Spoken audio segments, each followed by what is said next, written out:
Yosua pasal 17 ayat 1 sampai 18.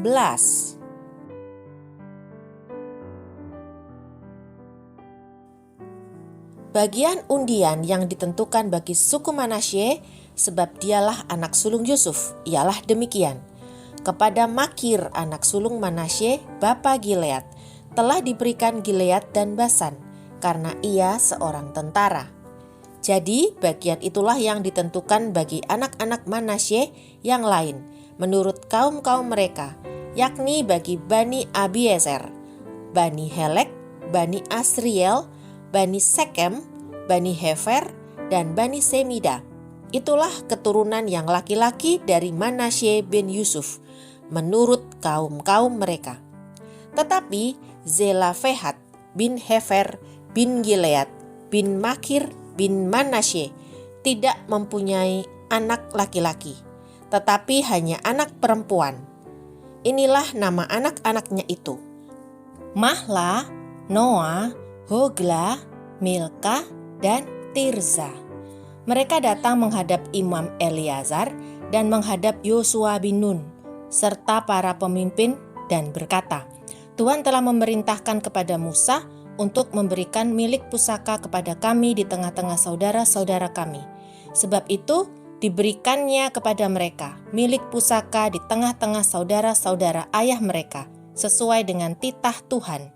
Demikianlah kepada suku Manasye jatuh 10 bidang tanah selain dari tanah Gilead dan Basan yang di seberang Yordan. Sebab anak-anak perempuan Manasye telah menerima milik pusaka di tengah-tengah anak-anaknya lelaki, sedang tanah Gilead ditentukan bagi anak-anak lelaki Manasye yang lain. Jadi, batas daerah Manasye ialah dari Asyer ke Mikmetat, yang di sebelah timur Sikem. Kemudian batas itu terus ke selatan ke daerah penduduk En-Tapuah. Tanah Tapuah adalah kepunyaan suku Manasye, tetapi kota Tapuah dekat batas daerah Manasye adalah kepunyaan Bani Efraim. Kemudian batas itu turun ke Sungai Kana, ke sebelah selatan sungai itu. Kota-kota di sana adalah kepunyaan suku Efraim, sekalipun di tengah-tengah kota-kota suku Manasye. Selanjutnya, batas daerah Manasye itu lewat dari sebelah utara sungai itu dan berakhir ke laut. Ke selatan daerah itu kepunyaan suku Efraim, dan ke utara kepunyaan suku Manasye. Batasnya ialah laut. Di sebelah utara batas daerah itu menyinggung daerah Asyer, di sebelah timur menyinggung daerah Isyakar. Tetapi di daerah Isyakar dan Asyer ada juga kepunyaan suku Manasye, yakni Bet-Sean dengan segala anak kotanya, Yibleam dengan segala anak kotanya, penduduk Dor dengan segala anak kotanya, penduduk Endor dengan segala anak kotanya, penduduk Ta'anak dengan segala anak kotanya, dan penduduk Megido dengan segala anak kotanya, yakni ketiga daerah bukit itu. Tetapi Bani Manasye tidak dapat menduduki kota-kota itu, sebab orang Kanaan berhasil untuk tetap diam di negeri itu. Setelah orang Israel menjadi kuat, orang Kanaan itu dibuatnya menjadi orang Rodi, tetapi tidaklah sama sekali mereka itu dihalaunya.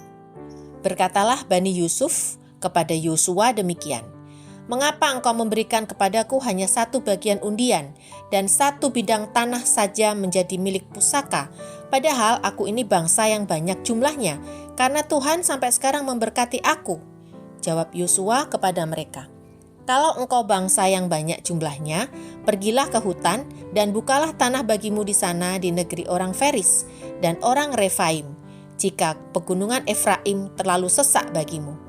Kemudian berkatalah Bani Yusuf, pegunungan itu tidak cukup bagi kami, dan semua orang Kanaan yang diam di dataran itu mempunyai kereta besi baik yang diam di Bet-Sean dengan segala anak kotanya, maupun yang diam di lembah Yisrael. Lalu berkatalah Yosua kepada keturunan Yusuf, kepada suku Efraim dan suku Manasye, Engkau ini bangsa yang banyak jumlahnya dan mempunyai kekuatan yang besar. Tidak hanya satu bagian undian ditentukan bagimu, tetapi pegunungan itu akan ditentukan bagimu juga. Dan karena tanah itu hutan, haruslah kamu membukanya.